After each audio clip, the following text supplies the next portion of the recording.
আমি বলছিলাম যে হাসিনা লেডি হিটলার। মিডিয়া পাড়ায় একটা গুঞ্জন শুরু হয়েছে, আপনাকে আমরা কমিটির উচ্চ পর্যায়ে দেখব। দেখুন, আশা তো থাকবেই। বেহুলা কলেজ গেস্ট রুমে আমাকে ব্যাপক নির্যাতন করে। আপনি তখন কোন ইয়ারে? একদম ভর্তির 22 দিন পরে আর কি, যে আমার হাতটা ভেঙে যায় ছাত্রলীগের হামলায়। তো আওয়ামী লীগের সময় একদম মানে কোন ইউনিটের কে সভাপতি সেক্রেটারি, এটা তো একদম ধরেই মামলা দিয়ে দিতাম। মিলন ভাইকে নিয়ে যাওয়ার 2 দিন পরে শুনলাম যে মিলন ভাই মারা গেছেন। আমি যে গ্রেপ্তার হব সেটা যেন মানুষ দেখে, যে 17 বছরে আপনারা কি করেছেন। জামাত শিবিরের একদম পেইড কিছু মিডিয়া আছে। সবাইকে ওয়েলকাম করছি ফ্রেশ কফি প্রেজেন্টস নাগরিক প্রতিদিনের ইয়ত ম্যান্ডেটে। আপনাদের সাথে আছি আমি আপনাদের হোস্ট মামুনুর রশিদ, এবং এভরি এপিসোডের মতো আজকেও আমাদের সাথে একজন ইয়ত লিডার, ইয়াং লিডার আছেন, বাংলাদেশ জাতীয়তাবাদী ছাত্র দলের কেন্দ্রীয় সাংগঠনিক সম্পাদক আমানুল্লাহ আমান। আমান ভাই, ওয়েলকাম আপনাকে। কেমন আছেন? আছি আলহামদুলিল্লাহ। আমি জানি আপনি রাজনৈতিক জীবনে অনেক ব্যস্ত আছেন বর্তমানে, এবং সামনে হয়তো আরও ব্যস্ততা আসছে। সবকিছু নিয়ে আজকে আমরা গল্প করব। তার আগে একটু জানতে চাই, ছাত্র রাজনীতিতে আসার স্বপ্নটা কবে থেকে দেখা শুরু? না, স্বপ্ন দেখে আসলে আসা হয় নাই। আপনার জিয়াউর রহমান সম্পর্কে যেদিন থেকে জানা একটা ঘটনাক্রমে, সেদিন থেকে আসলে ছাত্রদলের প্রতি আগ্রহ, এবং ছোটবেলা থেকে আমি রাজনৈতিক সচেতন ছিলাম, সেটা খুব গুরুত্বপূর্ণ বিষয়। রাজনৈতিকভাবে খুবই সচেতন ছিলাম। টেলিভিশনে নিউজ দেখা পছন্দ করতাম। তো নিউজের মধ্যে আসলে রাজনৈতিক খবরগুলি বেশি আকর্ষণ করতো।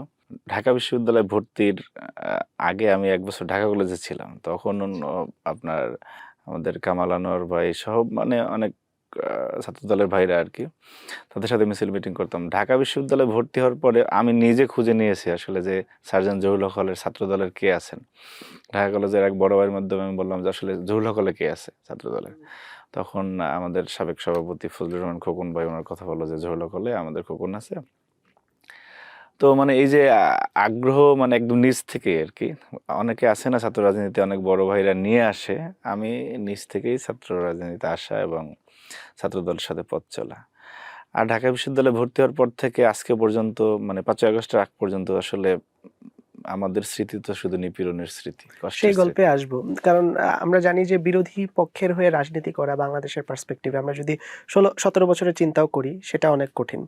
যখন নিপীড়নের সময় ছিল তখনকার স্মৃতিগুলা কেমন ছিল? না, সেটি তো আসলে দুঃসহ অবর্ণনীয়, এবং সেই স্মৃতি এখনো কাতর করে তুলে, কষ্ট লাগে।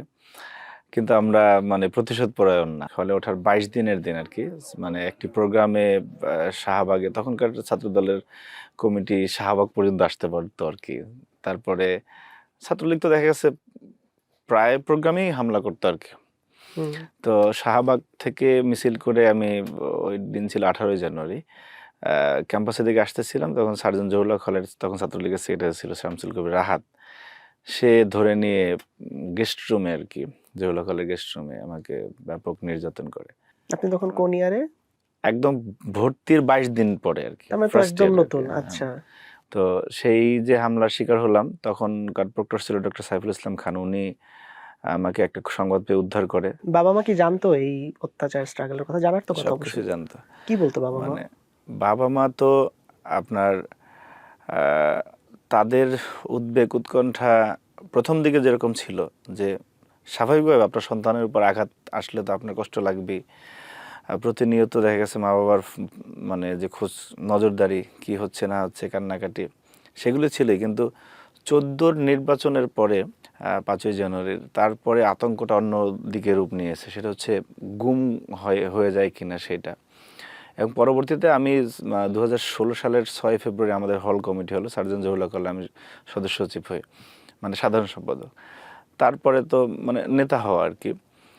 এরপর 2020-এ যখন ঢাকা বিশ্ববিদ্যালয়ের সদস্য সচিব মানে সাধারণ সম্পাদক হই, এরপরে তো দেখা গেছে যে বিভিন্ন মিডিয়া ফেস করা, আলোচনায় আসা, তো তখন মামলার সংখ্যা মানে এই যে বাড়া শুরু করে আর কি, যে আপনার পদের কারণেও হয় আর কি, যে আপনি দায়িত্বশীল জায়গা থাকলে তো আওয়ামী লীগের সময় একদম মানে কোন ইউনিটের কে সভাপতি সেক্রেটারি, এটা তো একদম ধরেই মামলা দিয়ে দিত। আপনি স্পটে থাকেন বা না থাকেন, পিকেটিং করেন আর না করেন, মামলা দিত।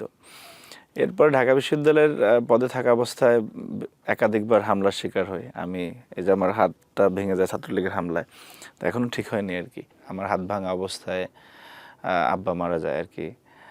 তো এরপরে যখন বিশ্ববিদ্যালয় ছাত্র দলের দায়িত্ব শেষ হলো, আমি সেন্ট্রাল কমিটিতে আমার মানে জয়েন্ট সেক্রেটারি ছিলাম আর কি। তো তখন আসলে আমি প্রচুর মানে ছোট ছোট অনলাইন মানে ভোকাল ছিলাম আর কি, কথা বলতাম। তো একবার 3টা অনলাইনে আমি একত্রে ওনারা বাইট নিচ্ছিল, তখন আমি বলছিলাম যে হাসিনা, লেডি হিটলার, হুম। হ্যাঁ, ফেরাউনের লেডি ভার্সন, এসব শব্দ চয়ন এটা করার কত কারণে সালের দিকে হবে? এইটা 22-এর আচ্ছা। দিকে, হুম। 22-এর শেষের দিকে আর কি। সংবাদ আমার কাছে আসলো আর কি যে যে কোনো সময় তুলে নিতে পারে আর কি।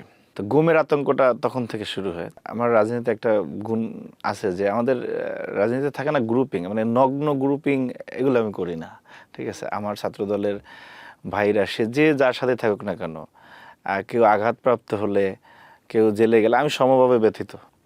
কর্মসূচিতে ঢুকতে বের হতেই মানে প্রত্যেকটা প্রোগ্রামে আসলে গ্রেপ্তার আতঙ্ক, গ্রেপ্তার হওয়া। আপনার সাথে দেখা গেছে একজন মিছিল করতেছে, কিছুক্ষণ আগে ছিল এখন নাই, নিয়ে গিয়েছে। জাকির হোসেন মিলন ভাই আমাদের মহানগর উত্তরের সহসভাপতি ছিল, ওনাকে যেদিন পুলিশ নিয়ে যায় আপনার মার্চ মাসে, তো মিলন ভাইকে নিয়ে যাওয়ার 2 দিন পরে শুনলাম যে মিলন ভাই মারা গিয়েছেন। তো ঢাকা মেডিকেলে আমি গেলাম, তো গিয়ে দেখি যে মর্গে ওনার পা থেকে একদম মানে মাথা পর্যন্ত শরীরের বিভিন্ন জায়গায় মানে শুধু আঘাতের দাগ আর কি। আমি দেখলাম জাকির ভাই তেজা কলেজে, জাকির ভাই যেদিন গুম হয়েছে এর আগের দিন আমার সাথে ওনার কথা হয়েছিল, তার কোনো খোঁজ নাই। তো গ্রেফতার তখন হইলে তো তাও ছাড়ানো যায়, পরে গুম হইলে তো। হ্যাঁ, আমাদের দেখেন দুঃসময় আমাদের এমন একটা চাওয়া ছিল যে আমি যে গ্রেপ্তার হব সেটা যেন মানুষ দেখে, সেটা যেন কোনো সংবাদকর্মী দেখে, সেটা যাতে কোনো সিসিটিভিতে আসে যে আমি গ্রেপ্তার হয়েছি, মানে এইটা চাওয়া ছিল। গ্রেফতার আপনি অন্যায়ভাবে হচ্ছেন, বিনা কারণে হচ্ছেন, আপনার উপর জুলুম করা হচ্ছে, সেটা আমাদের কনসার্ন ছিল না। আমাদের কনসার্ন ছিল আমাকে যে নিচ্ছে সেটা যাতে কেউ দেখে, অর্থাৎ আমি যাতে গুম না হয়ে যাই। তা আমাদের অনেক সহযোদ্ধা তো এখন পর্যন্ত ফিরে নাই, যেমন উত্তরার আপনার নিজামুদ্দিন মুন্না ভাই, বিমানবন্দর থানা ছাত্র দলের যুগ্ম সম্পাদক, তার বাবা এবং সে একসাথে তাদের ব্যবসা প্রতিষ্ঠানে বসা ছিল। বাবার সামনে থেকে সন্তানকে নিয়ে গিয়েছে র্যাপিড অ্যাকশন ব্যাটালিয়ন, র্যাব। নিয়ে যাওয়ার পরে সে প্রকাশ্য দিবালোকে নিয়ে গিয়েছে।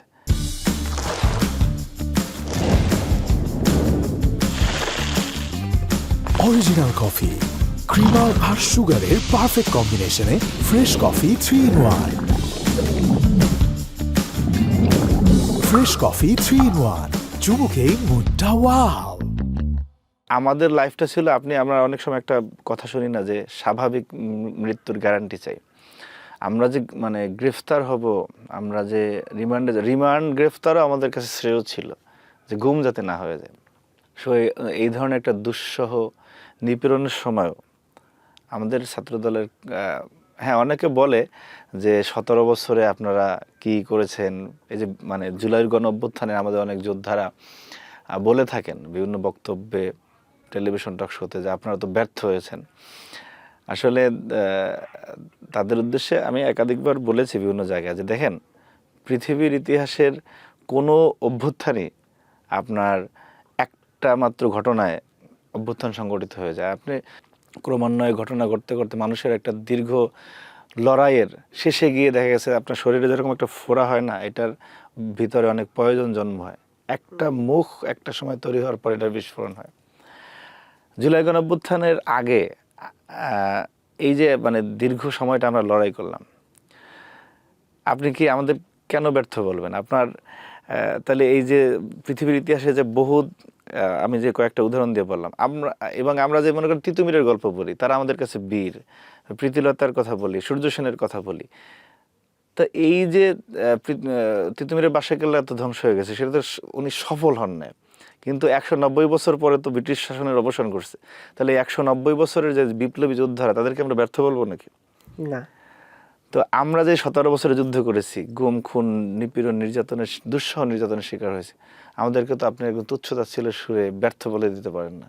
তাহলে তো এই যে ইতিহাসের যত যোদ্ধারা আছে তাদেরকে ব্যর্থ বলা উচিত। আসলে আমার সময় তো সবসময় একরকম থাকে না, এখন সময় বদলাইছে, এখন অনেক কিছুর চেঞ্জেস আসছে, সিচুয়েশন চেঞ্জ হয়েছে, এবং আমরা দেখতে পাচ্ছি যে সামনে খুব পোটেনশিয়াল সময়, কাজ করার সময় ছাত্রদলের সামনে। কারণ ছাত্রদলের ব্যাপারে শুরুর দিকে অনেক অ্যান্টি ন্যারেটিভ তৈরি করা হয়েছিল, ছাত্রদল এই, ছাত্রদল সেই। তারপরেও আমরা যতটুকু দেখেছি ছাত্রদল ঢাকা বিশ্ববিদ্যালয় ক্যাম্পাস সহ সব জায়গায় একটা সহনশীল পরিস্থিতি সবসময় বজায় রেখেছে, এবং খুব তাড়াতাড়ি, খুব সম্ভবত ছাত্রদলের নতুন কমিটি দেওয়া হবে। মিডিয়া পাড়া একটা গুঞ্জন শুরু হয়েছে, আপনাকে আমরা কমিটির উচ্চ পর্যায়ে দেখব, শীর্ষ পর্যায়ে দেখব। এ ব্যাপারে আপনার কি আশাবাদ? দেখুন, আশা তো থাকবেই। আসলে পথ তো দুইটা। মানে আমার মনে হয় যে সবাইকে আমি ওই জায়গায় দেখতে চাই, যে সবাই যে পরিমাণ কষ্ট করছে, যে পরিমাণ নিপীড়নের শিকার হয়েছে, জুলুমের শিকার হয়েছে। তারপর পার্টির আসলে পৃথিবীর কোনো নিয়মই নেই যে আপনি সভাপতি সাধারণ সম্পাদক 4 জন করতে পারবেন, 2 জনই হবে। তো চাওয়া আছে। আপনি যেটি দিয়ে শুরু করলেন যে ন্যারেটিভের বিষয়, আসলে ছাত্রদল একটি দুর্ভাগা সংগঠন বলে আমার কাছে মনে হয়। কীরকম যে এত নিপীড়িত একটি সংগঠন, এবং যেই অভ্যুত্থানের কথা আমাদেরকে বলেন বা আমরা যেটা নিয়ে গর্ব করি, সেই জুলাই গণ অভ্যুত্থানেও সবচেয়ে বেশি শহীদ, সবচেয়ে বেশি রক্ত, সবচেয়ে বেশি নিপীড়নের শিকার ছাত্রদল হয়েছে। আপনি counter terrorism and transnational crime বলেন, ডিবি অফিসে বলেন, আপনার থানায় বলেন, গারদে জুলাইয়ে যে আত্মচিৎকার, যে আঘাতের শব্দ এসেছে, এর প্রায় 90% ছাত্রদলের নেতাকর্মী, আমাদের নেতাকর্মীরা গ্রেপ্তার হয়েছে। আমার এক ছোটো ভাই আছে মিজানুর রহমান দয়াল, এই ধানমন্ডিতে। তার সাথে আমি শেষ ফোনে কথা বলেছিলাম, নর্মাল নাম্বার পাচ্ছিলাম না আর কি কোনোভাবেই, আপনার প্রযুক্তিগত দিক থেকে। অনেক সময় তো নেট বন্ধ করে দিচ্ছিলেন। তো তাকে আমি বললাম যে সাবধানে থেকো, এই বলার 15-20 মিনিটের মধ্যে সে অ্যারেস্ট। তাকে নির্মমভাবে পিটিয়েছে, যে তোর সাথে আমানের সর্বশেষ কথা হয়েছে, আমান কোথায়, ঝুলিয়ে জেলে পিটিয়েছে। আমাদের সিনিয়র নেতারা একদম রুহুল কবির রিজভী থেকে শুরু করে একদম কর্মী পর্যন্ত একদম ভরা ছিল মানে গারদগুলো জুলাই গণ অভ্যুত্থানে। তারপর আমাদেরকে তুচ্ছতা ছিল স্বরের কথা বলা হয়। ন্যারেটিভের কথা যেটা বললেন, যে আমাদেরকে একেবারে মানে আমাদের যেটা দুর্ভাগ্যের কথা যেটা বললাম, কারণটা হচ্ছে জামাত শিবিরের একদম পেইড কিছু মিডিয়া আছে, যে যারা, এবং পেইড কিছু সাংবাদিক আছে, যারা বিনা কারণে, এদের সত্য জেনেও, মনে করেন যে আমার চেয়ে, আমি যদি মানে শিবিরের সভাপতির চেয়ে আমি জুনিয়রও হই, তারপরে দেখবেন যে আমার বলবে যে এরা তো অছাত্র, এরা তো বুড়ো হয়ে গেছে, এদের এরকম সেরকম, ঠিক আছে।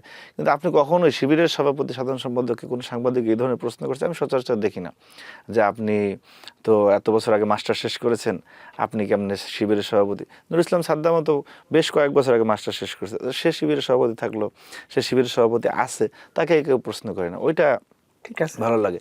কিন্তু আমাদেরকে অনবরতভাবে, আমি ঢাকা বিশ্ববিদ্যালয়ের এমফিলের ছাত্র, আমি শুনেছি যে নুরুল ইসলাম সাদ্দাম এমফিলের ছাত্র বা ইভিনিং মাস্টার্সের, তো তাদেরকে কেউ কখনো প্রশ্ন করে না। আপনি 5ই আগস্টের পরে, 1.5 বছর গেল, এবং মোস্ট ইম্পর্টেন্টলি 12ই ফেব্রুয়ারির পরে ছাত্রদলের যে নজিরবিহীন সহিষ্ণুতা, ছাত্রদলের যে এই যে ইতিবাচক রাজনীতি, এটা বাংলাদেশের ইতিহাসে আর কখনো ঘটে নাই। আমি একদম চ্যালেঞ্জ করে বললাম যে প্রত্যেকটা জাতীয় নির্বাচনের পরে, ওই রাত্রে ওই 151 পার হওয়ার পরেই যারা তথাকথিত বা সরকার দলীয় শব্দচয়নটা বলে বা ক্ষমতাসীন বলে, তাদের ছাত্র সংগঠন বিরোধী মদের হাজার হাজার নেতাকর্মীকে রুম থেকে বের করে দিয়েছে, হল থেকে বের করে দিয়েছে, অত্যাচার করেছে, হামলা করেছে। একটা সিঙ্গেল উদাহরণ আপনি বাংলাদেশে দেখাতে পারবেন না যে ছাত্র দলের কোনো নেতাকর্মী 12 ফেব্রুয়ারির পরে রাতে, দিনে, আজকে পর্যন্ত কোনো দিনও কাউকে একটা চর দিয়েছে। এই ধরনের, আপনি ঠিক এই জায়গায় যারা নীতি কথা বলে, ইসলামী ছাত্র শিবির যদি থাকতো, মনে করেন জামাত ক্ষমতায় আসতো, আপনি দেখতেন এতদিন তো মব করেছে, 12 ফেব্রুয়ারি পর্যন্ত, 5 আগস্টের পরে মব লাগতো না, ডাইরেক্ট বের করে দিত। তখন এই মিডিয়া দেখা গেছে আমাদের ছেলেদেরকে বা অন্য যারা আছে তাদেরকে যে নামেই ডাকুক না কেন, এটার বিরুদ্ধে কেউ কথা বলতো না। কিন্তু এই যে একটা ইতিবাচক রাজনীতি হলো, এই যে ক্যাম্পাসে শিক্ষার্থীরা তার মায়ের কোলে থাকলে যেরকম অনুভব করে, ক্যাম্পাসও সেরকমের। এইখানে যে একটা ছাত্রদলের অনবদ্য অবদান আছে, এই যে ইতিবাচক রাজনীতি আছে, যেই রাজনীতিটা শিক্ষার্থীরা প্রত্যাশা করেছে 5ই আগস্টের আগে, যেই কারণে শিক্ষার্থীরা রাস্তায় নেমে এসেছিল, যে ক্যাম্পাসে কোনো কাঠামোগত নিপীড়ন হবে না, কোনো জুলুম হবে না, গেস্ট রুম হবে না, অত্যাচার হবে না, ঠিক সেই রাজনীতিটা ছাত্রদল করে। উল্টো আমরা ব্যাশিংয়ের শিকার হচ্ছি। উল্টো এখন পর্যন্ত আমাদের নারী শিক্ষার্থীরা হ্যারাসমেন্টের শিকার হয়, সাইবার বুলিংয়ের শিকার হয়, ছাত্রদলের মেয়েরা অনবরত বুলিংয়ের শিকার হয়। আমরা প্রতিবাদ করি, আমরা মনে হয় যেন আমরা বিরোধী দলে আছি, আমাদের আচরণে সেটা প্রকাশ পাচ্ছে এবং সেরকমই হচ্ছে। সুতরাং এই যে ইতিবাচক রাজনীতি, এখানে আপনারা যারা সংবাদ মাধ্যমের আছেন, আপনাদের প্রতি অনুরোধ থাকবে, আমরা সেই 5ই আগস্টের আগেও মজলুম ছিলাম, এখনও মজলুম, আমরা এখনও নিপীড়নের শিকার হচ্ছি। আমরা চাই যে সেই সমতার রাজনীতি, যেখানে একটা পক্ষ শুধুমাত্র ধর্মের কথা বলে মনে করেন যে অপরাধ করেও যাতে পার পেয়ে না যায়, যে অপরাধী তার পরিচয় থাকবে শুধু অপরাধী। আমরা 5ই আগস্টের আগে এবং পরের বয়ানগুলির ভিতরে আপনি যেমন 5ই আগস্টের পরে আমরা শিবিরের কাছ থেকে শুনেছি যে লেজুর ভিত্তিক রাজনীতি তারা করে না, যেটি দিয়ে তারা সবচেয়ে বড় অস্ত্র হিসাবে ব্যবহার করেছিল ছাত্র সংসদে। প্রতিনিয়ত বলতো, আমাদের কথা বলতো, আপনাদের কমিটি হাইকমান্ড থেকে দেয়, আপনারা লেজুর ভিত্তি করেন, আমরা লেজুর ভিত্তি করি না। আমার সাদিক ফরহাদের সাথে আমার বহু টকশোতে এই ক্লিপগুলি দেখানো যাবে। কিন্তু তারা নির্বাচিত হওয়ার পরে বাংলাদেশের সবচেয়ে বড় লেজুর ভিত্তির উদাহরণ আমরা তাদের কাছ থেকে দেখেছি। আমি অনেক সময় বলেছি আপনার 5ই আগস্টের আগে পরে যে ডাকসুর আগে যে বাংলাদেশের সবচেয়ে বড় লেজুর ভিত্তিক সংগঠন হচ্ছে ইসলামী ছাত্র শিবির। কারণ তারা তাদের কোড অফ কন্ডাক্টের বাইরে গিয়ে, জামাতের নির্দেশনার বাইরে গিয়ে একটা কথা বলার কোনো সক্ষমতা নেই, এবং সেটি প্রমাণিত হয়েছে। তারা বিপিজিএস হওয়ার পরে একদম from the very first day till now আপনি দেখবেন যে তারা কি করেছে। তারা আপনার ওই সময় শুনলাম যে সাদিক ঢাকা 8-এ নির্বাচন করবে, ছড়িয়ে গেল তাদের যে নিয়ন্ত্রিত পত্রিকাগুলি, অনলাইনগুলি, পোর্টালগুলি, সেগুলির মাধ্যমে একদম মুখরোচক চটকদারি যে নির্বাচনের বিষয়। ওসমান হাদির শাহাদাত বরণ করার পরে পুরোটা সময় একদম মির্জা আব্বাস সে ঢাকা মেডিকেলে যাওয়ার থেকে শুরু করে এটা যখন খবরটা আসছে যে না এটা ফ্যাসিস্টরা করেছে, তার আগ পর্যন্ত বিএনপিকে ব্যাশিংয়ের দায়িত্ব ছিল সাদিক ফরহাদরা। টোটালি এই ওসমান হাদির ঘটনা। এখন দেখেন এত বড় একটা ঘটনায় যে বললো যে বিএনপি করছে অথবা মির্জা আব্বাস জড়িত, এই যে মিথ্যা কথা বলল, এখন এটা তো একটা অপরাধ, যে একটি মানে ফৌজদারির ঘটনা আপনি আর একজনকে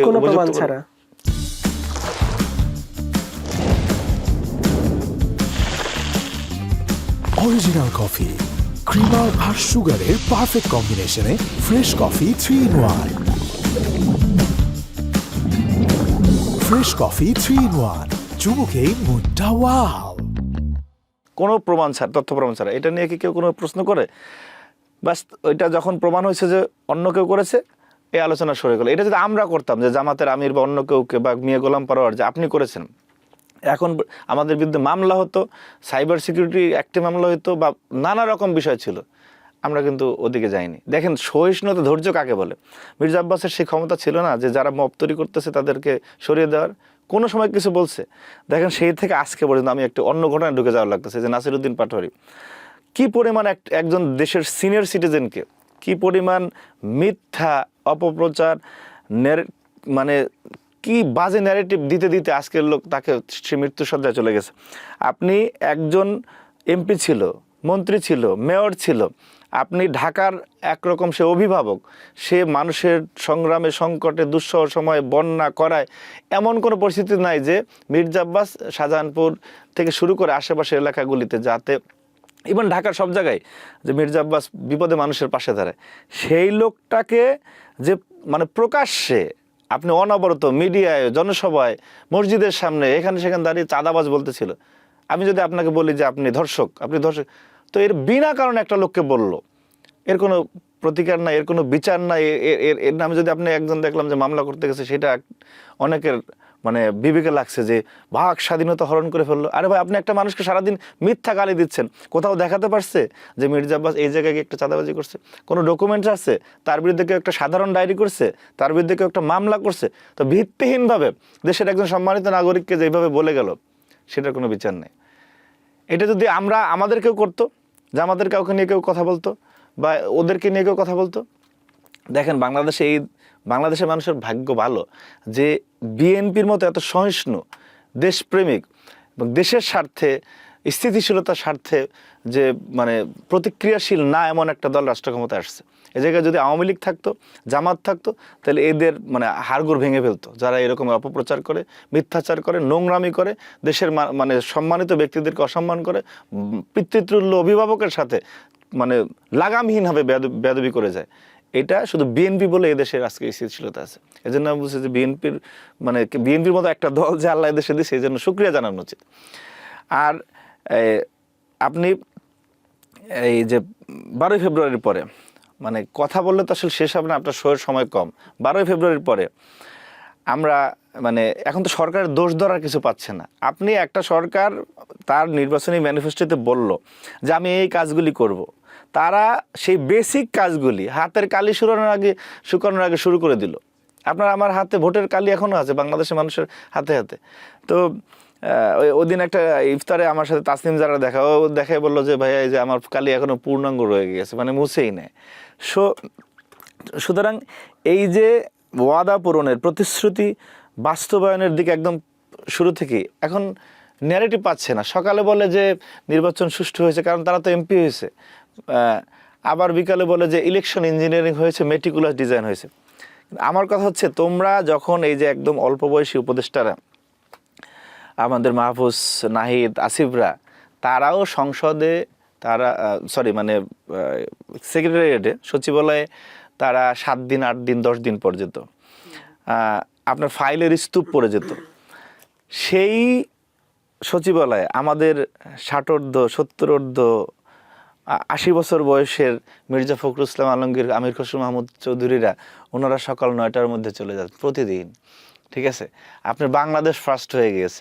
বাংলাদেশে আপনার ওই আমার মনে পড়ে যায় নজরুলের ওই কবিতার কথা যে বহু যুবককে দেখিয়েছি যাহাদের যৌবনের ঊর্ধ্বের নিচে বার্ধক্যের কঙ্কাল মূর্তি, আবার বহু বৃদ্ধকে দেখিয়েছি যাহাদের বৃদ্ধাবনের নিচে মেঘলুপ্ত প্রদীপ্ত যৌবন। সেই যৌবনের গান প্রবন্ধে মনে হয় এই মির্জা ফখরুল এবং আমির খসরু মাহমুদ চৌধুরীদের মতো মানুষকে নিয়েই নজরুল ইন্ডিকেট করছে আর কি, যুগে যুগে যারা এরকম আমান ভাই আসবো আলাপে। এখন আপনাকে আমি ইন শর্টে একটা কোয়েশ্চেন করি, আপনি কোয়েশ্চেনটা অ্যাভয়েড করতে পারবেন না। ধরেন ছাত্র দলের কেন্দ্রীয় কমিটিতে প্রেসিডেন্ট জিএস আপনাকে দেওয়া হলো না, ফর এক্সাম্পল আপনি প্রেসিডেন্ট জিএস পদে 2 জনকে রেকমেন্ড করবেন বা আপনি দেখতে চান এই 2 জন প্রেসিডেন্ট বা জিএস, কোন 2 জনের নাম বলবেন? ধরেন আপনি এই প্রশ্নের উত্তর দিব না। না কেন? না, এই প্রশ্নের উত্তর দিব না, কারণ আমি প্রথমে একটা শব্দ চয়ন করছি। আমাদের যে সহযোদ্ধারা তারা আমার কাছে মনে হয় যে আমি প্রত্যেককে সভাপতি, সাধারণ সম্পাদক আমি এটা মিনিমাইজ করে 2 জনের নাম বলার মতো সক্ষমতা আমার নেই। মানে আপনি সবাইকেই বসাতে চান? না, সবাইকে বসাতে চাই না। আমি বলছি এটা অনুভূতির কথা যে আমাদের সহযোদ্ধারা এত বেশি কষ্ট করেছে, কিন্তু আমি চাই দুঃসময়ের সংগ্রামী সংকটে যারা যখন বাংলাদেশের অনেক আজকের বড় বড় বিপ্লবীরা যখন হাসিনার শাসনের বৈধতা দিয়েছে শুধুমাত্র হলে একটা সিট পাওয়ার জন্য, ভালো চাকরিতে রিকমেন্ডেশনের জন্য, আপনার একটু ভালো দিনাতিপাত করার জন্য, যারা হাসিনার ফ্যাসিজমকে মেনে নিয়েছে, সেই সময় আমার ছাত্র দলের যে ভাইটা রাস্তায় দাঁড়িয়ে হাসিনাকে ফ্যাসিস্ট বলেছে, স্বৈরাচার বলেছে, জেলে গিয়ে জেল থেকে বের হয়ে পরে আবার মিছিল করছে, এমনকি জেল থেকে বের হয়ে জেল গেট পার হওয়ার পরে আবার বলেছে জিয়ার সৈনিক বা এক দফা এক দাবি খুনি হাসিনা কবে যাবি, সেই সহযোদ্ধাদের মূল্যায়ন হোক, সেটা আমার চাওয়া। আমি কোনো নাম স্পেসিফিক আপনার কাছে। আপনি একটু আগে তরুণ ছাত্রনেতা যারা ছিল তাদের কাজের সমালোচনা করছিলেন। একজন আমরা তো এখন মানে আমাদের একটা টার্ম হয়ে গেছে জেনজি লিডার, তরুণ নেতা। আমাদের সংসদে অনেক তরুণ এমপিরা এবার গিয়েছে। একজন তরুণ ছাত্রনেতা হওয়ার জন্য সবচাইতে কোন 3টা ভালো গুণ থাকা উচিত আপনার মনে হয়? 1 2 3 বলবেন। না, ছাত্রনেতা তো তরুণী। হ্যাঁ, অবশ্যই। মানে সফল তরুণ ছাত্রনেতা হওয়ার জন্য, পারফেক্ট হওয়ার জন্য আপনাকে একদম অধ্যবসায়ী হতে হবে। আপনার মানে সময়নিষ্ঠ আপনি, আর হচ্ছে বাংলাদেশের পার্সপেক্টিভ আপনাকে প্রচণ্ড দেশপ্রেমিক হতে হবে আর কি।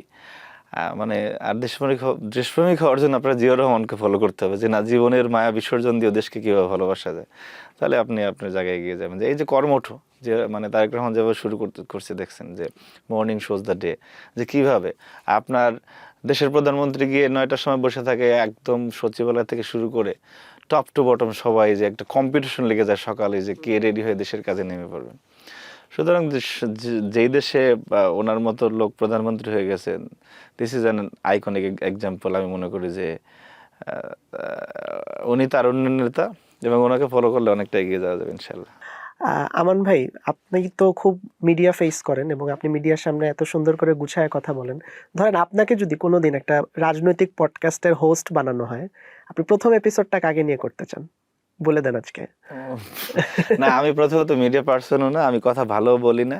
আসলে আমরা যে কথা শুনি, আমাদের বারবার শিবিরের দিকে আসতে মন চাচ্ছে যে তারা নিজেদেরকে আসলে খুবই জ্ঞানী, বাকপটু, আইনস্টাইন লেভেলের মনে করেন, মেধাবী মনে করেন। তারা তো আসলে ছাত্রলীগের সময়ে পর্যাপ্ত সময় পেয়েছেন, পড়ালেখা করেছেন, তাদের কোনো রিস্ট্রিক্স ছিল না। তো ওই সময়টা আমরা পড়ালেখার সময় পাই নাই। আগস্টের পরেও শোনার অতটা সময় পাই না, কারণ শয়তানি ট্যাকেল দিতে দিতে আমাদের একটা সময় গেছে। তারা যে পরিমাণ মানে মিস ইনফরমেশন, ডিসইনফরমেশন, ব্যাশিং ছাত্রদলের উপর দিয়ে যে স্টিম রোলার চালিয়েছে, সেগুলো ট্যাকেল দেওয়া লেগেছে। এখন আপনার আবার আমাদের মানে সাংগঠনিক একটা গতিশীলতার বিষয় রয়েছে, যার কারণে মিডিয়া অতটা কথা বলতে পারি না আর কি।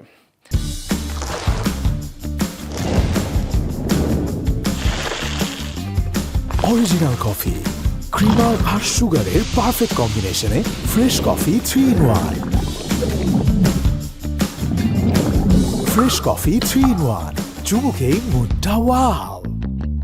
এপিসোড যদি আমি হোস্ট থাকতাম, আমি প্রথম মানে স্টুডেন্ট লিডারদের মধ্যে এনিওয়ান, আপনি যে কাউকে নিতে পারেন। স্টুডেন্ট লিডার হলে হতে পারে, আপনি যেহেতু স্টুডেন্ট লিডার, আপনার সাথে আরেকটা স্টুডেন্ট লিডার আসতে পারে। এনিওয়ান, আপনি নাম বলেন। মানে হোস্ট থাকলে তো আমি নিউট্রাল, ঠিক আছে? আমি তো অবশ্যই কোনো নিতে- দলের যে কোনো যে কাউকে আপনি নিতে পারেন। আমি তাসনিম জারাকে নিতাম। তাসনিম জারাকে নিতেন, কি প্রশ্ন করতেন তাসনিম জারাকে? একটা প্রশ্ন বলেন। যে সে এনসিপি থেকে কেন বের হয়ে আসলো, সেটার একদম জেনুইন ব্যাখ্যাটা দিতে হবে। আচ্ছা, ঠিক আছে। হ্যাঁ, এটা এনসিপি ভালো। কি আপনার যে মুক্তিযুদ্ধ বিরোধী শক্তির সাথে জোট করেছে, সেই কারণে তাসনিম যারা বের হয়ে আসছেন কিনা, হ্যাঁ, সেটা আমার প্রশ্ন। এবং ওই উত্তরটা আমার জানা দরকার, আসলে উনি কি কারণে বের হয়ে আসছেন।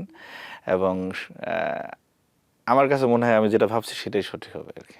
আমান ভাই, আমার শো এর একটা সিগনেচার কোশ্চেন সব গেস্টকে করি, আপনি মনে হয় এটা দেখেও আসছেন এর আগে। 4টা রিয়্যাক্ট, লাভ, কেয়ার, অ্যাংরি, হাহা। 4জনকে দিতে হবে আপনার অপোজিশন কাল্টের, মানে আপনার দলের কেউ না। কোন 4জনকে আমি দিবেন? আসলে দেখি না আসলে। আচ্ছা, আমি তাহলে বলে দিচ্ছি 4টা রিয়্যাক্ট: অ্যাংরি, লাভ, কেয়ার, হাহা। ফেসবুকের 4টা রিয়্যাক্ট। আপনার অপোজিশন কাল্টের যে কোনো 4জনকে দিতে হবে, আপনার দিকের কাউকে দিতে পারবেন তো না। একটা ঝামেলায় পড়ে গেলাম। আচ্ছা, আমি তাহলে আরেকটু সামনে সহজ আমার কমিটি আমি একটু সহজ করে দেই। আপনি এই যে ডাকসুর যে রানিং প্যানেল কমিটি, ডাকসুর যে এখন প্যানেলটা আছে, এই প্যানেলের যে কোনো 4জনকে আপনি পিক করেন। নির্বাচিত। হ্যাঁ, মানে যারা রানিং প্যানেলে আছে ডাকসুর 4জন। না না, এটা না যাই না, এটা আমার জন্য খুব টাফ হবে, প্লিজ এটা। আচ্ছা, ঠিক আছে। হামিম ভাইয়ের প্রসঙ্গে একটু আসি। হামিম ভাইকে ছাত্রদল থেকে শোকজ দেখানো হলো, বলা হয়েছে শৃঙ্খলা ভঙ্গের দায়ে। ছাত্রদল এই শৃঙ্খলা ভঙ্গটা বলতে আসলে কি বুঝিয়েছে? দেখুন, আমরা মুসলমান হিসাবে আমাদের 5 ওয়াক্ত নামাজ ফরজ। মনে করেন মাগরিবের নামাজ 3 রাকাত ফরজ, 3 রাকাত।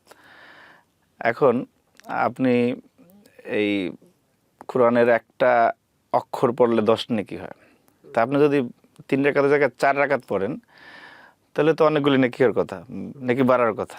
হুম। আসলে কি এটা সত্য?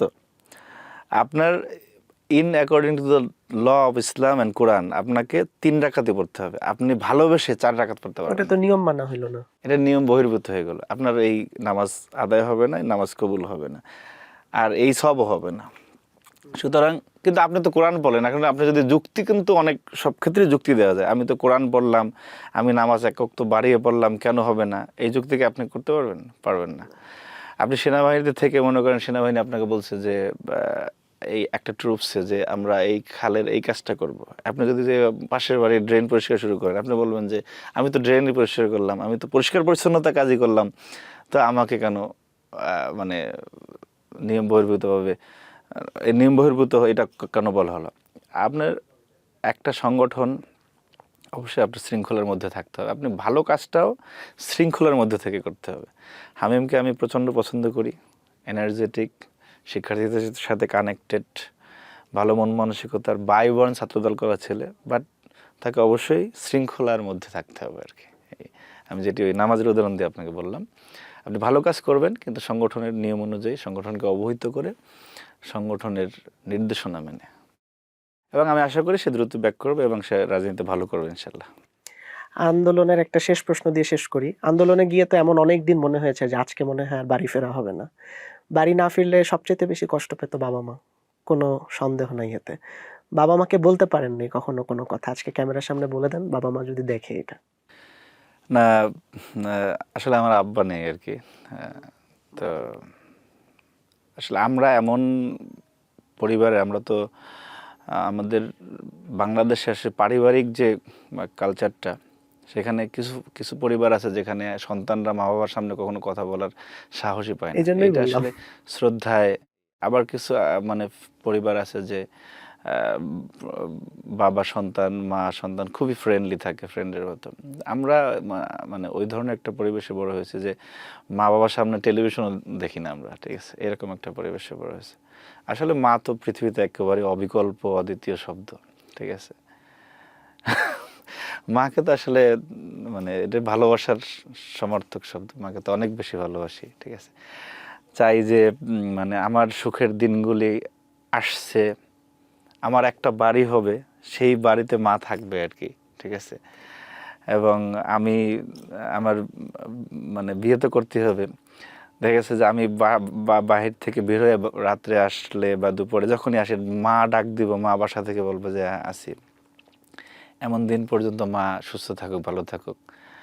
আর মানে ওনার মানে দোয়া নিয়ে যাতে মানে মা আমার আগে যাতে দুনিয়া থেকে না যায়, এইটা অনেক বড় চাওয়া আল্লাহর কাছে। যে কিন্তু মাও তো চায় যে সন্তান অনেক দিন বেঁচে থাকুক, আমার একটা বাড়ি হবে সেখানে মা থাকবে আর কি, এটা আমার সব শেষ স্বপ্ন আর কি। ইনশাআল্লাহ। সেটা কুড়েঘর হোক আর একতলা বিল্ডিং হোক, এই আর কি। মে ইউর ড্রিম ফুলফিল ইনশাল্লাহ। থ্যাংক ইউ সো মাচ আমান ভাই আসার জন্য। আর অডিয়েন্স আপনাদেরকেও জানিয়ে দিতে চাই, ইয়ত ম্যান্ডেট কিন্তু চলতেই থাকবে, আপনারা আমাদের সাথে থাকবেন। সবগুলো সোশ্যাল হ্যান্ডেলসে আপনাদের কমেন্ট আমরা দেখছি, আপনাদের কথা শুনছি, আপনাদেরকে আমাদের কথা জানাচ্ছি। ফ্রেশ কফি প্রেজেন্স ইয়ত ম্যান্ডেট থেকে আজকের মতো সাইন আউট করছি, দেখা হচ্ছে নেক্সট কোনো এপিসোডে।